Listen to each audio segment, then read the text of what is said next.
They will often shake their heads with that glazed, wide-eyed look that so many toxically positive people have, often with pursed lips, and then say, "Oh, come on now," and start on a minimization campaign.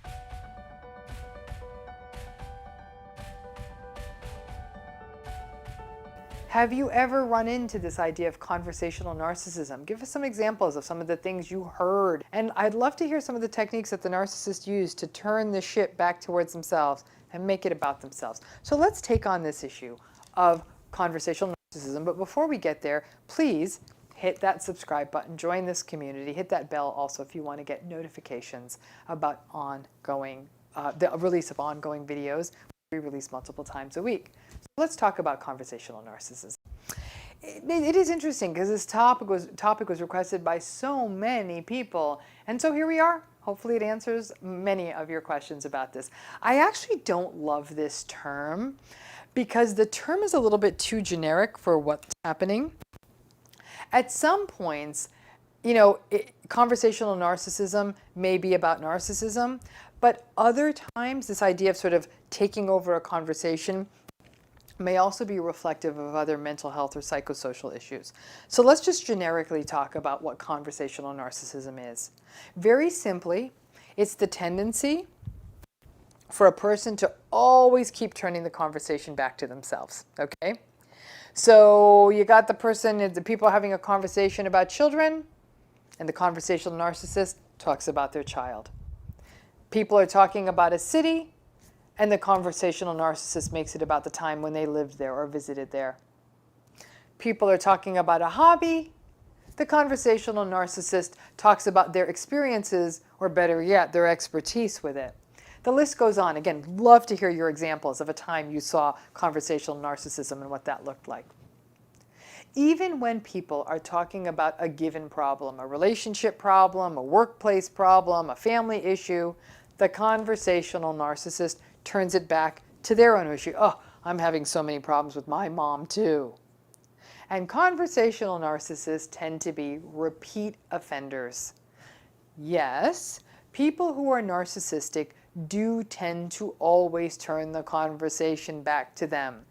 Honestly, in that case, it's really a way to get narcissistic supply, to get validation, to hold court, and to control the narrative in a way they want. Their grandiosity, entitlement, and arrogance mean that they believe that it is their right to run the conversation, and that's that. But that doesn't explain all conversational narcissism.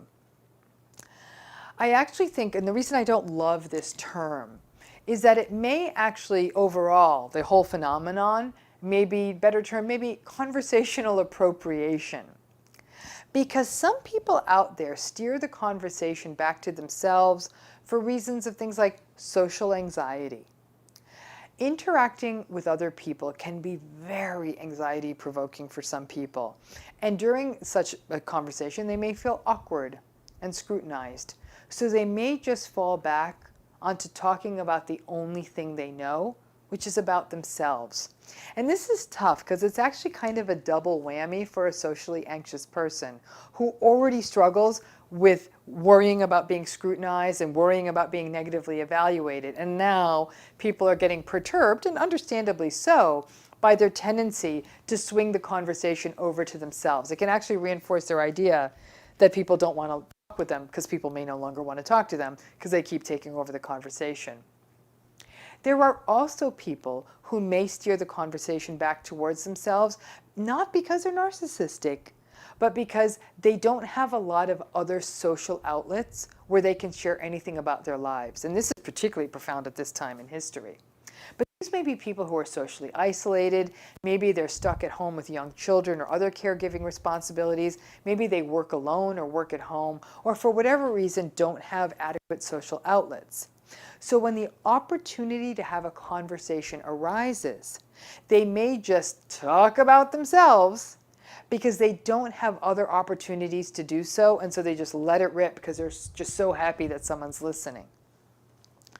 The difference between the narcissist who hijacks the conversation versus the more socially anxious or maybe isolated or unheard person is that the true narcissist will not respond well to your feedback about like, hey, you're taking over the conversation. And if you were to make the mistake to comment on a narcissist tendency to hijack the conversation, it's quite likely that that narcissist would likely fly into sort of a word salad rant and tell you that you're the one who makes the conversation about yourself. The socially anxious group and more socially isolated groups may be hurt for a minute by you pointing that out, but then they may listen and be able to integrate the feedback and could learn from you. Now, let's stick with the narcissist who engage in this pattern.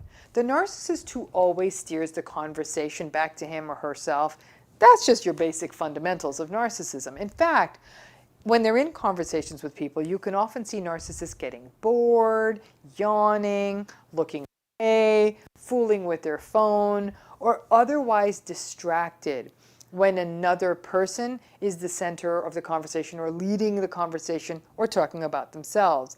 In fact, one of my favorite chuckles comes from when the narcissist gets called out for not paying attention to when someone else is speaking. And they'll often say at those times, I'm so sorry, I have ADHD. That's why it's hard for me to pay attention. Meanwhile, they were able to be mighty focused for the 30 minutes that the conversation was about them. That's not how ADHD works. Narcissistic people are often quite contemptuous and dismissive of other people and of their concerns, of their experiences, of their lives, and of their opinions. Conversational narcissism is a sort of manifestation of that. They just don't think that what other people have to say is that important. So they devalue it, and then they turn it around, and they actually think they're doing everyone a favor. Let me speak. I understand this. The egocentricity of the narcissist is such that they make everything about themselves. So a conversation is going to be no exception. And their lack of empathy means that they have absolutely no interest or care for anyone else. Now, you may be thinking, yikes, sometimes I bring the conversation back to me a lot. I don't think I'm narcissistic. I'm empathic. I'm not that entitled, but I am guilty. I do that. Listen, I think this becomes an important place to learn then. Some basic things you can do include very simply mindfulness. Take the time to really listen to what someone else has to say. Don't interrupt them.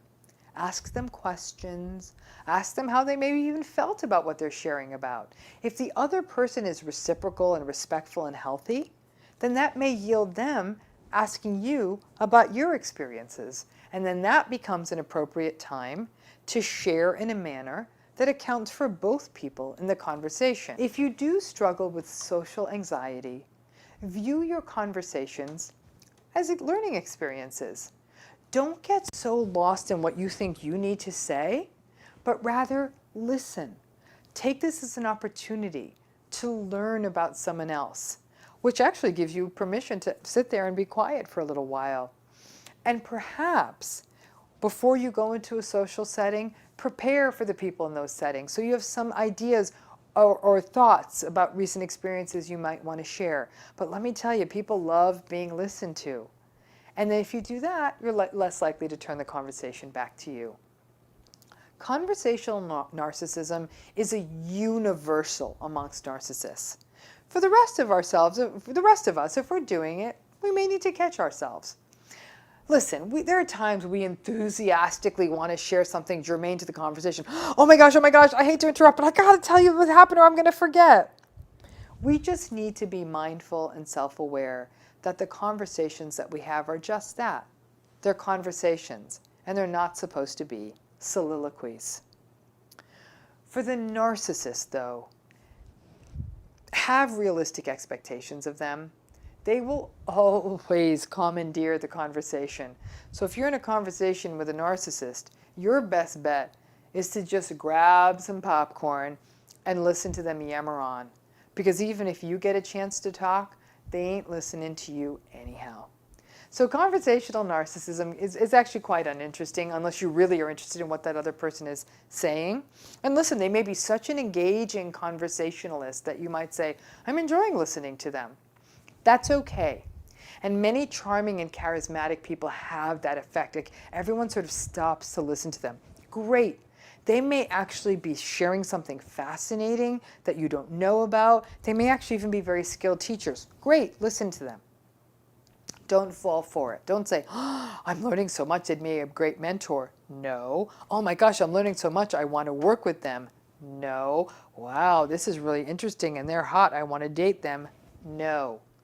Conversational narcissism, in that case, when somebody's really big and expansive and holding court, enjoy it for the movie it is, but don't take it as the opportunity to engage further. See it as a red flag. If you're enjoying it, enjoy it. But recognize that a person who does hijack the conversation in that way and is dismissive, contemptuous, or even ridiculing or just to set what someone else is saying, that's when you say, okay, I learned a lot from that, but I'm good. I don't need to spend that much more time with this person. Because it is a real problem in our culture. And I think a lot of our communication is so one-sided these days that a lot of people are getting caught in a world where technology often means that we don't have that give and take. The give and take of conversation is extraordinarily healthy, so learn it because it's good for you. And the narcissist, they ain't never going to get it anyhow. So I'd love to hear some of your experiences with conversational narcissism, perhaps even the phone call that you fell asleep during and the narcissist didn't stop talking, so they didn't even know that you'd fallen asleep. Let's talk about this idea of the cerebral narcissist. Now, the cerebral narcissists are what they sound like, cerebral, brain, cerebrum. These are the narcissists who derive their narcissistic supply and validation through their intellect, their intellectual pursuits, education, or just being a know-it-all. They are the ones who use really big words and often very technical terms that don't really fit in a given situation, or use them in a way that leaves other people believing not only is this person the smartest person in the room, I'm an idiot. And the cerebral narcissist needs to feel like the smartest person in the room. So they'll pull out the big guns of words nobody's ever heard or concepts no one's ever heard to hold court. Cerebral narcissists are annoying because they do hold court on topics that they know a lot about. Their tone can be snobby and contemptuous and sneering, and they visibly gain their validation from being the smartest one. Now listen, I'm a geek. I've got a PhD. I'm a professor. I've done research. Like, I know from geek, trust me. And as part of that, I actually attend scientific conferences, or at least I attended them once upon a time before the world went upside down. That was where I saw a lot of this sort of rock star kind of fawning and treatment awaiting the heaviest scientific hitters out there. Now, don't get me wrong. These people are really, really smart. They have published, written, spoken, often made some key discoveries. Many of them work at really fancy universities. They've got the goods. But keeping with that rock star theme, they could be incredibly arrogant. It would be literally painful to watch the rock star cerebral narcissist sort of shoot down an innocent person asking an innocent question, and their answer would be contemptuous, that were far too technical for the audience. Then the cerebral rock star narcissist would be whisked away at the scientific conference so as to not have to talk with us unwashed masses. Now, listen, obviously not all, in fact, not even nearly most smart, sciencey people are cerebral narcissists, not by a long shot. In fact, many are really lovely people, and many are actually my very close friends. But the ones who are the cerebral narcissists, it was kind of awful to witness it because, in fact, their work was important, and their work in some cases actually changed the world, but it would come out of this self-serving, privileged, entitled, grandiose mouthpiece. In these cases, I don't even know if they were insecure. They may just have been so superior and arrogant that they didn't know how to tone it down. And for anyone who has ever worked in academia, especially at the higher echelons, not, I mean, the fancy kind of academia, you know how toxic the big shots can be in that setting, often breaking down the spirits and careers of more junior colleagues or even colleagues at the same level. But it's not always someone who is actually smart who behaves like this. Cerebral narcissists will also be quite dismissive of anyone who hasn't read something they read, or seen an obscure documentary, or been to a museum that nobody goes to. They can be arrogant about art, restaurants, hotels, travel. They will sort of contemptuously sneer at someone, I don't know, who stayed at a regular chain hotel on their vacation or didn't eat at the perfect little bistro. It's exhausting if you are in a relationship with a cerebral narcissist. And it's also quite embarrassing to watch them sort of hold court with a group of people and behave in such a superior, honestly snobby manner. Many times, cerebral narcissists will get lost in talking about where they went to school, especially if it was a fancy school, like a fancy boarding school or a fancy Ivy League school or other elite university, or got a very advanced degree or many degrees. In fact, cerebral narcissists can be degree collectors. They love having lots of initials after their names and lots of plaques and awards and certificates on their walls. They will frame every certificate, and their offices and spaces tend to be a museum of them. Your classical privileged, entitled snob is also quite often a cerebral narcissist. They love to hear themselves talk. They love to quote all sorts of stuff off the top of their heads. Something snobby like, oh, well, the other day I was talking about Proust. You know, Proust. Well, as I was spending my day reading Proust and drinking a real Chardonnay, not the swill you get at the grocery store, I was struck by the blah, blah, blah. It's like this really smarty smart word salad. The cerebral narcissist is so lost in themselves and their own egocentricity that they lack the self-reflective capacity to understand how they affect other people, and probably don't care because they don't think any of us are smart enough to even give the time of day to.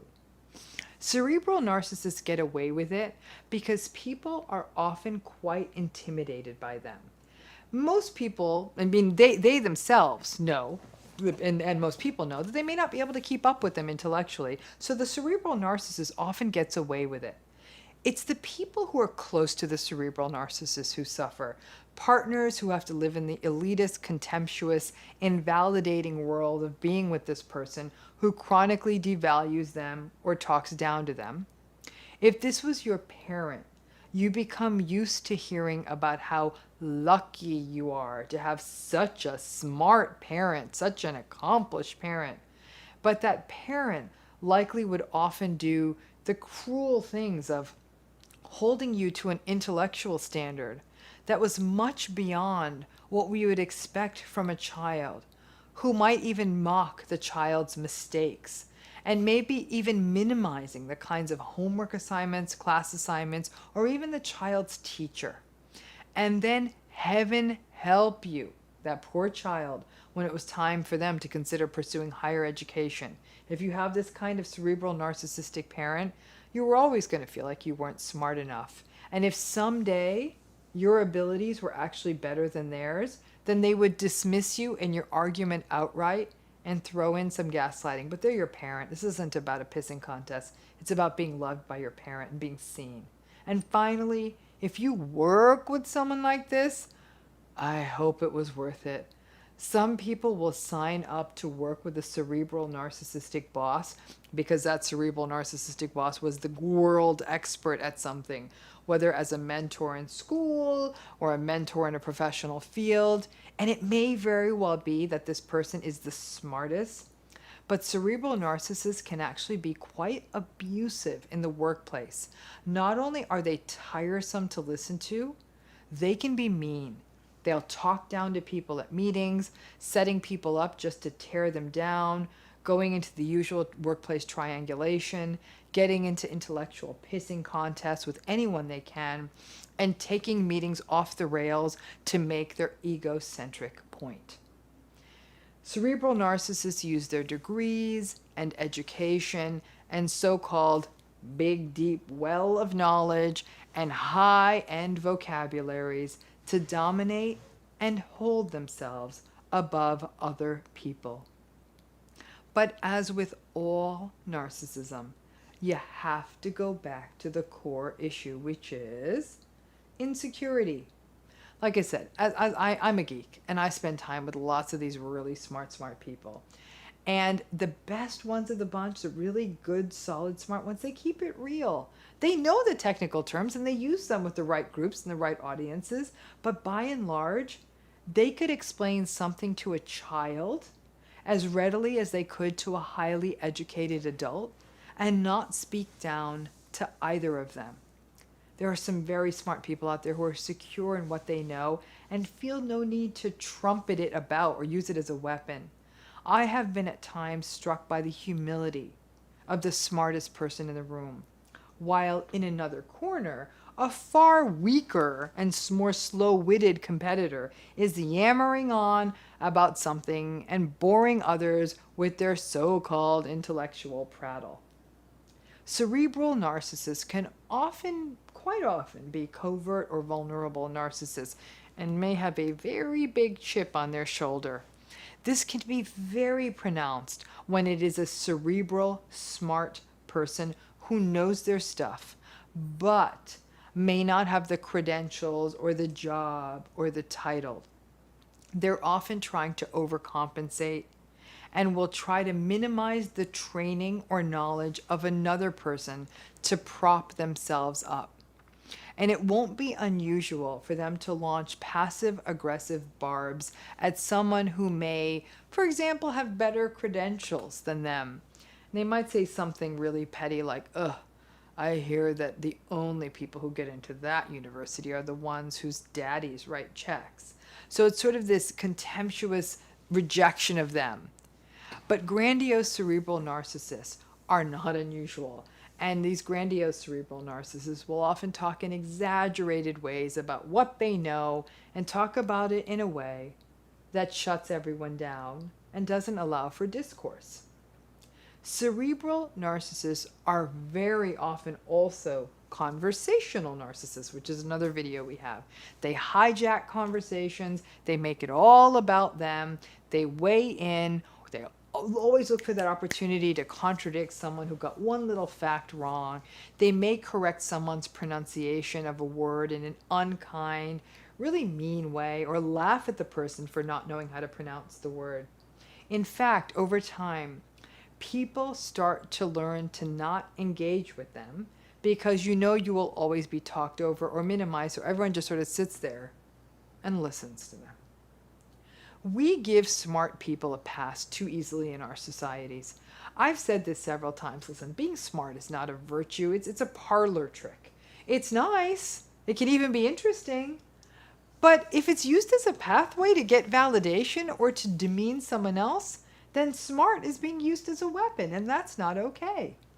So how do you shut these cerebral narcissists down? The simplest way is to just walk away. That tends to be the best path forward. Don't engage with them. Mutter something to them about needing to use the restroom and walk away. It's very tempting, especially if they work or talk about something you know a lot about, to try to outplay them, to use bigger words, catch them in their mistakes when they make something up or when they don't really know what they're talking about. The tricky bit is once you start doing that, now you're in the mud with them. And that just makes you muddy, and the pig likes it. So even if you could outwit them, I suggest that you take the elegant way and quietly leave. Cerebral narcissism is something we often see in sort of media, like media people, pundits and things like that, academics, lawyers, physicians, financiers, corporate types, and myriad other professionals. But I must say, even a person in the absence of education or professional status, you can still see this pattern. It's exhausting. Cerebral narcissists totally suck all the oxygen out of the room, and they impede any meaningful conversation. When a person is like this, no one else gets a chance to get a word in edgewise. And for how smart these cerebral narcissists are, their narcissism actually blinds them from being able to see how they affect other people, which is common sense. So in some ways, being with a cerebral narcissist is like watching a really annoying documentary. You just sit there and you listen. The difference is, at least with a documentary, you can turn it off. In this case, sometimes you're sort of stuck listening. It's the TV that doesn't have a remote. So that's what a cerebral narcissist is about. If any of you have any stories or experiences with them, drop us a comment. I'm sure some of you have been around this really boring kind of gas bag of a person who does it just to get the validation and because they're insecure. So if nothing else, when it comes to the cerebral narcissists, I have to tell you, and I've run into more than a few of them because of the nature of the work I do, the emotion that often really hits me the hardest is I pity them. I pity them because they have so much knowledge in their big brains, and instead of just being at peace with that, they feel like they have to keep showing off with it. And I feel bad for them, but despite feeling bad for them, I sure as heck don't engage. The key, you may pity them, don't try to rescue them. Get the hell out of Dodge. Now, no, this isn't a new narcissistic type. What I've noticed is that it's a tricky combination of qualities that can throw someone off. It seems to sort of sit close to the communal narcissistic type maybe, but there's something still even more unique about this presentation.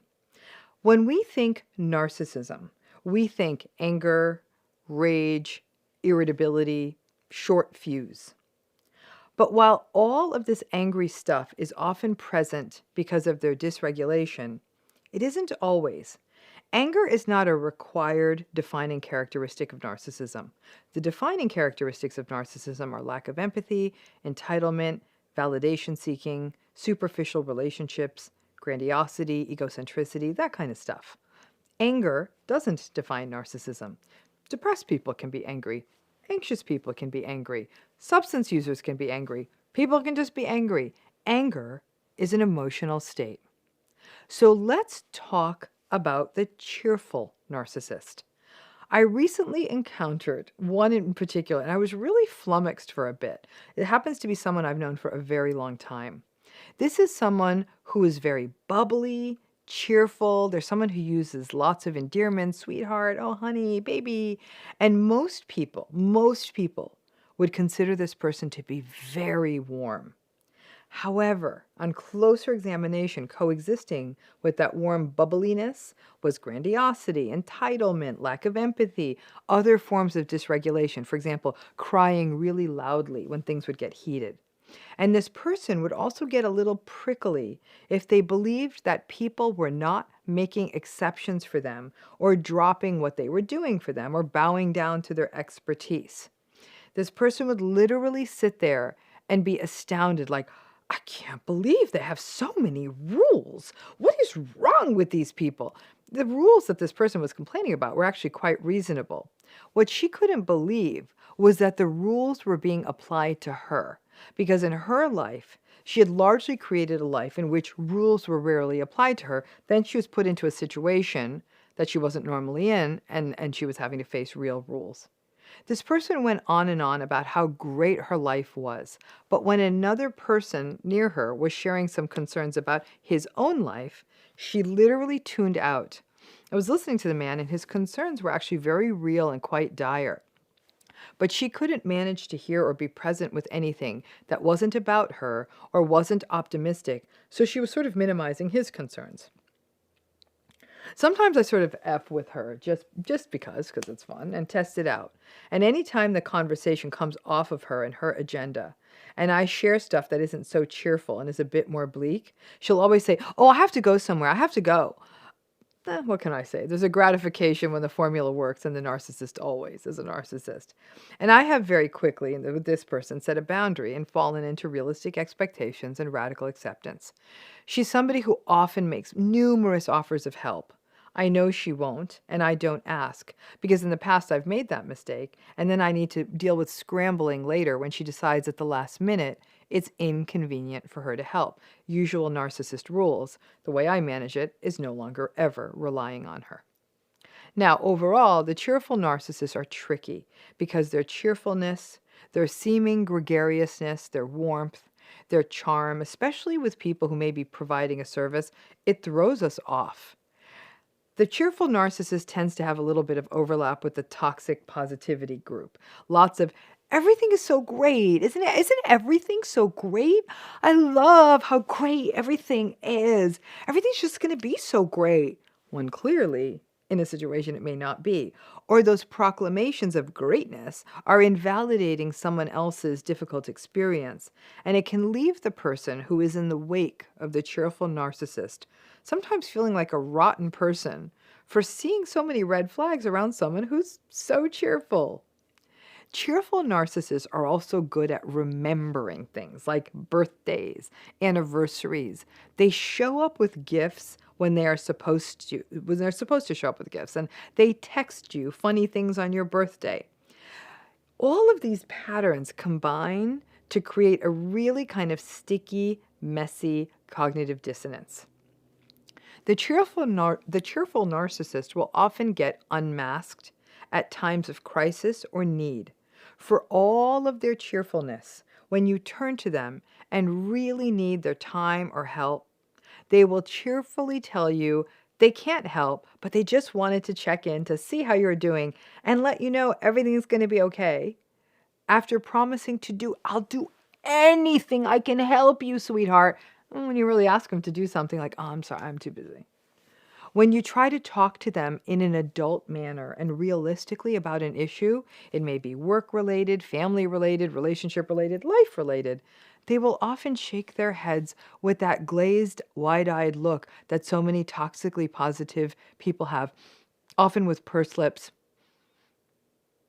and then say, oh, come on now, and start on a minimization campaign or just be cheerful.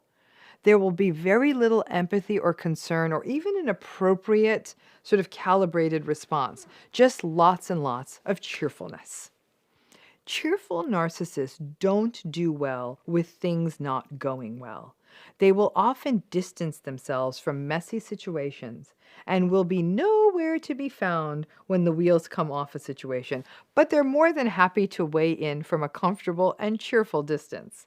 It sort of violates their worldview that everything is supposed to go well for them. So if things don't go well, even if it's someone other person's life isn't going well, they kind of get anxious. Maybe not angry like narcissists usually do, but they get a little anxious. If you were to express anger or frustration or disappointment to the cheerful narcissist, and I've seen this happen many times, they will either not engage. For example, they may not respond to a text or an email, or they will minimize and gaslight you, but they will not get visibly angry at you. I got to tell you, I don't know what's worse when you're having it out with someone, them coming right back at you with anger or being gaslighted. Personally, I think I might choose someone getting angry at me if I'm angry with them, because at least the interaction is honest. But there is no room for anger in the cheerful narcissistic person's world. Their cheerfulness absolutely throws people off of the scent of the red flags. You just don't see the red flags because the cheerfulness actually, on a good day, can make these people quite fun to be with. And they may sometimes be the only one who remembers special days, or you do fun things with them, right? So it's sort of fun. All of that fun can trick you and leave you feeling that this person, this cheerful narcissist, is someone you can turn to even at hard times because they're so cake-bringing, gift-giving, I'll do anything for you saying that you actually believe it. You misread the fun and the generosity and the friendliness and the gregariousness as empathy. And when you finally do see the entitlement, you may minimize it. You're like, but they're so nice and they always bring me things. Their egocentricity may get hidden because you may find them funny and charming But mostly it's all about them, right?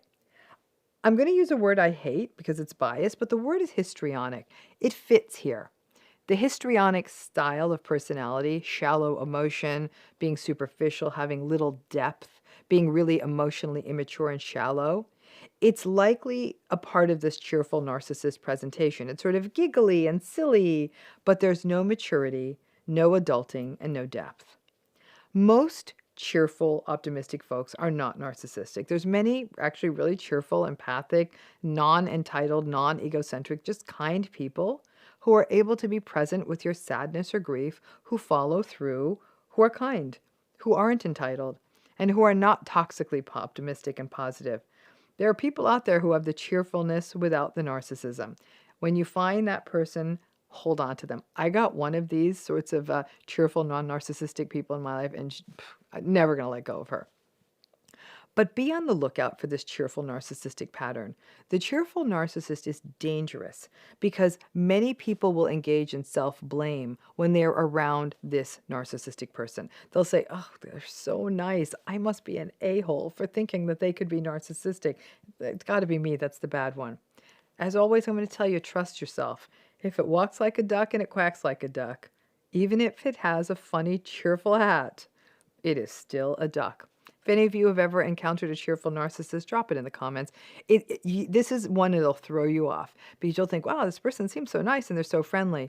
But when the rubber meets the road and life really happens, these cheerful narcissists are nowhere to be found. Some of you in narcissistic relationships, or any kind of relationship with a narcissist, parents, partner, whatever, you may be watching this YouTube channel and feel like, yeah, you seem like a nice enough lady, but your content isn't working for me. I mean, it might feel isolated, everything you're seeing about narcissism. The baseline description most of us give of narcissists is that they're liars, cheaters, thieves, gaslighters. They break rules in an entitled way, and they seem almost immoral at times. And these patterns are definitely not unusual in narcissism. But there is also another subset or form of behavior we can see, or form of pattern we can see narcissistic personalities take. And that is of the self-righteous, hyper-moralistic, coldly loyal, and expects that same level of loyalty, almost black and white in their moralism, narcissist. It's a crossroads where rigid, moralistic, imperious, often very controlling personality styles meet all of the usual stuff of lack of empathy, entitlement, grandiosity, etc. If you are in a relationship with someone like this, or come from a family with a person or people like this, you know exactly what I'm talking about. These are the people who sort of, in a superior way, stand above people. They judge them. They sneer at them. They have contempt for them. They mock everything about them. They mock them for eating junk food. They mock them for their lifestyle habits. They mock them for their careers. These are narcissistic people who expect an almost robotic, cold, military precision and compliance from other people. And they devalue emotion, human frailty, mistakes, and joy. These are the narcissists who actually would never cheat. They prefer the emotional control and the emotional high ground, or the high ground they get from not doing those immoral things. And worse yet, they are constantly monitoring you for your little moral mistakes, because we all make them, right? We tell white lies. Sometimes we fall asleep without brushing our teeth because we're so tired. We may not get up at dawn, and we may lie in bed and lollygag in bed for a bit and play Candy Crush. Maybe that's just me. I know I should be up working, but sometimes I'll stay in bed till like 7 or so and do nonsense. But self-righteous narcissists derive their narcissistic supply from being morally better than other people. They derive their sense of ego and dominance from judging other people from their moral high ground. These are narcissists who often live very precisely engineered lives. They wake up very early. They have a very sort of strict routine. They often eat rather similar things every day, where they eat snobby things like you can only get in a very certain way. They derive a lot of their identity from their work and their money, or their trappings of material success, or that the fact that they live their life by a very rigid kind of a schedule, that they keep their items in a very orderly manner and may expect everyone in their environment to adhere to the same orderliness and to definitely not interrupt their own orderliness. And they'll often judge others harshly, writing them off as disgusting or lazy or bad people for even small transgressions like leaving a towel on the floor or some dishes in the sink. They make no time for joy, laughter, or just silliness. And they will, again, judge very harshly the people that do. For example, they'll have a lot of contemptuousness when people laugh, like in a really big belly laugh way, or when people watch silly reality TV or make juvenile jokes. Intimacy with narcissists of this kind of self-righteous kind is all but non-existent. And if you do manage to have sex with someone like this, it feels very surgical and clinical, without any closeness or emotion. Holidays, anniversaries, birthdays, all of those kinds of human celebrations are headaches for these people who absolutely hate the demands of these days.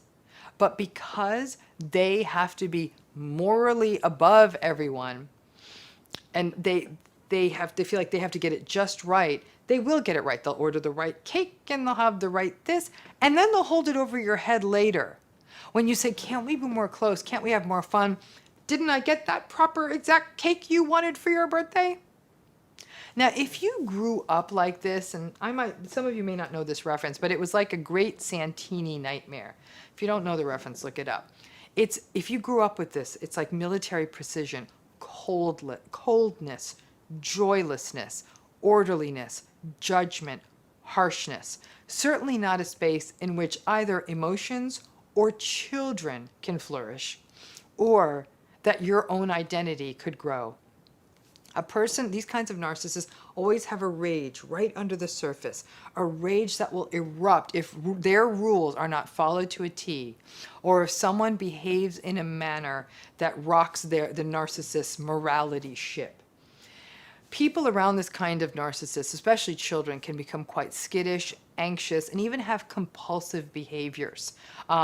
They will have their own almost obsessive compulsive behaviors that will trail them into adulthood. Remember, this isn't the cheating, grandiose, larger-than-life narcissist. This is a narcissism that feels very different. And many times, people who are having to deal with or who have relationships of any kind with self-righteous narcissists may not feel that they are understood by the usual content about narcissism. I do hope this video helps, because I agree. The grandiose descriptions don't always fit what you're going through. A relationship with a self-righteous narcissist can feel very isolating, because to the outside world, your life, for example, if you are in a close relationship with someone like this, looks very orderly. And your spouse or partner may actually look like the most loyal, disciplined, mature, moral person out there. Yet, your life almost feels like you're living on some kind of glacier. It's cold, precarious, isolated, and emotionless. But everyone sort of sees that it runs smoothly. I remember, this is a story that took me back when I was working on this video years ago, being in the home of someone I later recognized, over a decade later, was a real self-righteous narcissist. This dude, he made way too much money for one person. And their home, when you went to it, it felt more like you were kind of in a formal hotel than a home. Like the spaces were so big. His wife actually came from rather basic means as a child. And then she ended up marrying this man who made his money as an adult. He himself came from pretty meager beginnings. I had very small children at the time I went to their house, and my daughter was hungry. So I asked if I could whip her something up. We as adults weren't going to eat. The woman, the wife, she stood perched next to my daughter, she's little, like 2 or 3 years old, who ate her mac and cheese, as kids do. And when a few noodles dropped from the dish as she was eating, this woman literally was perched right over her and quickly took a cloth and wiped it all up. As soon as my daughter was done eating, like I'm talking, like my kid's feet didn't even hit the ground, this lady cleaned up the table, disinfected it, washed every dish, and every trace of the meal was gone. I was actually starting to get hungry too and thought about taking my little girl's little mac and cheese, but I was actually pretty freaked out at that point. And I knew I had a granola bar somewhere in the car that I was going to try to eat later. Interestingly, while my daughter was eating, this woman's self-righteous narcissistic husband wandered into the kitchen. And it was interesting for me because when he came in, I sort of sensed this very subtle menace under his voice. He sort of seems like that really kind of friendly guy initially, but there's this menace. And he looked at my daughter and said, "We're a tidy eater, aren't we?" And that kind of felt scary to me. And the wife, she just looked like a Stepford wife, like the light was out of her eyes. Bless my kid's heart, because my house is chaos. My daughter wandered into the bedroom of one of these people's children. These kids had a lot of toys. The parents had a lot of money. And not surprisingly, she's 2.5, 3 years old. She wanted to play. I followed her because the vibe in this house was really off to me, and I did not want her out of my sight. Their son, who was actually a really super sweet kid, said, and he had this slight quaver in his voice, he said, "We only play with one toy, and then we put that one toy away, and then we can have another. Don't make any mess. We can only really play it for 5 minutes."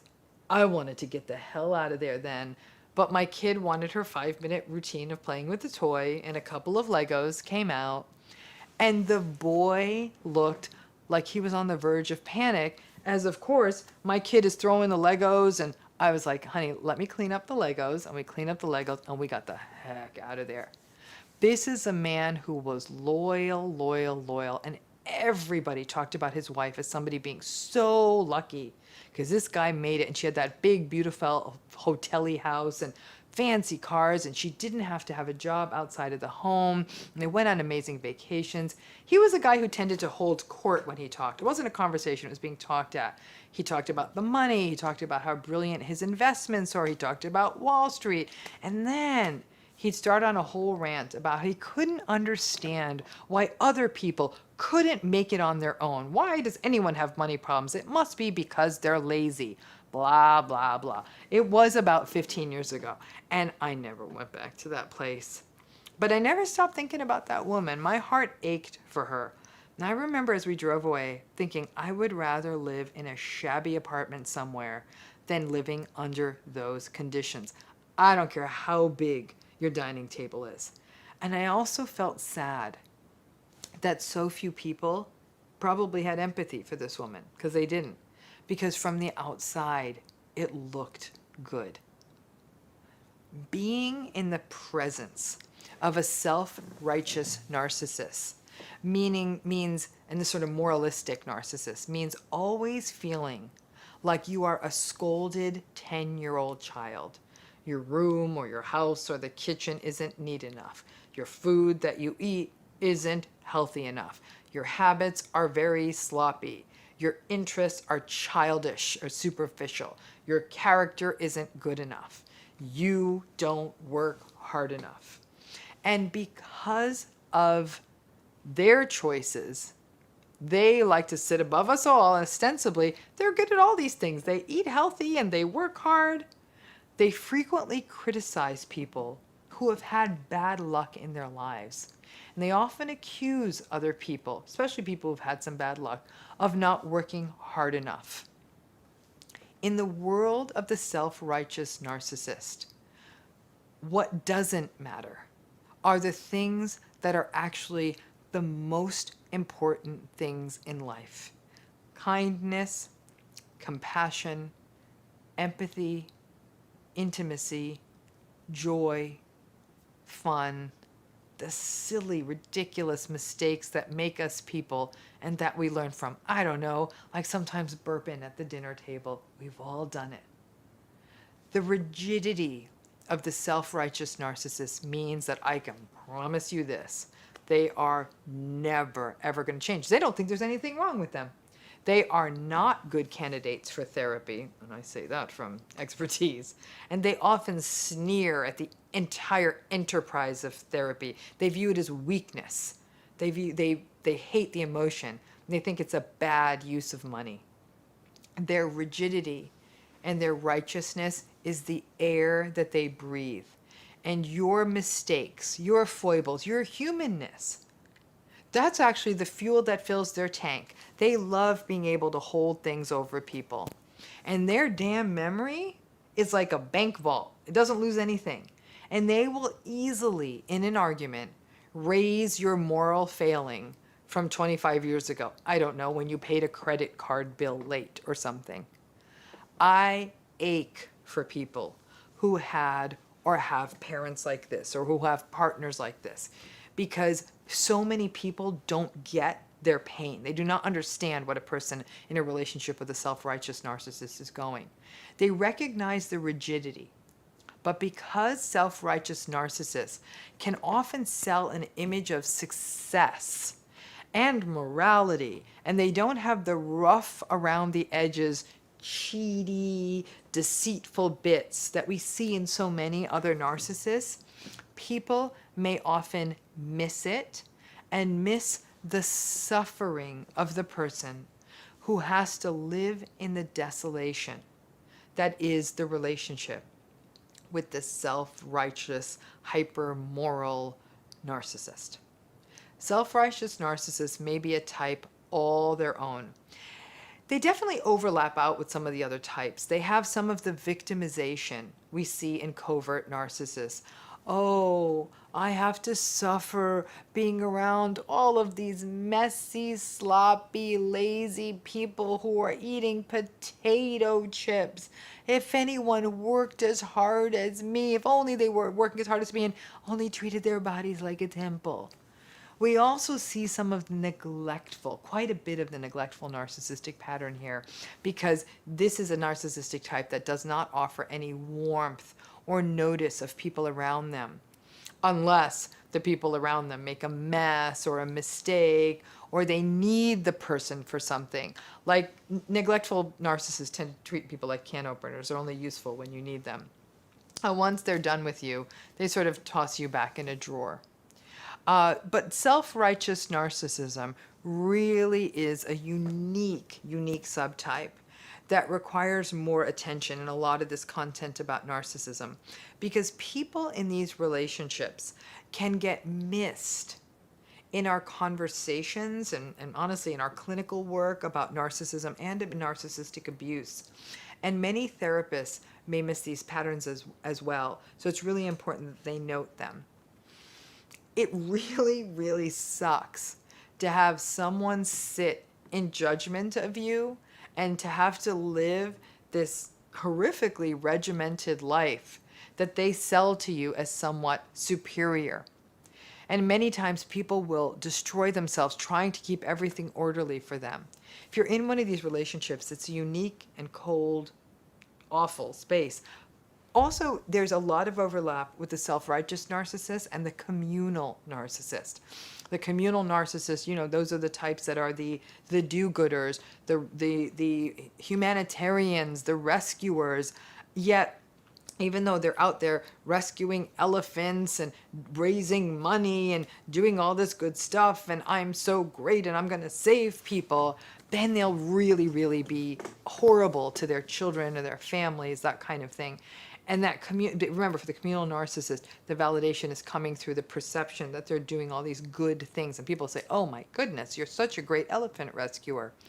But the communal narcissist also is very, very focused on their moralism, on being very moralistic. Look how good a person I am. I give my time on the weekends to, like, it's sort of like the person's like, yeah, I can't come to your little game night.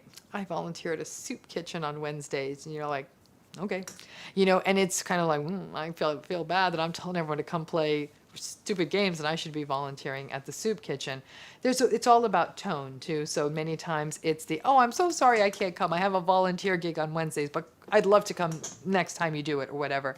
There's a sort of holding it over you-ness. And so that communal self-righteous narcissist piece can overlap. If any of you have experience with self-righteous narcissists, drop them in the comments. It would really be interesting to hear what your experiences are, because like I said, this is a subtype that often gets missed, and people who are in these relationships often feel like no one's getting this because this isn't the big grandiose show person. This is something a little bit more bleak.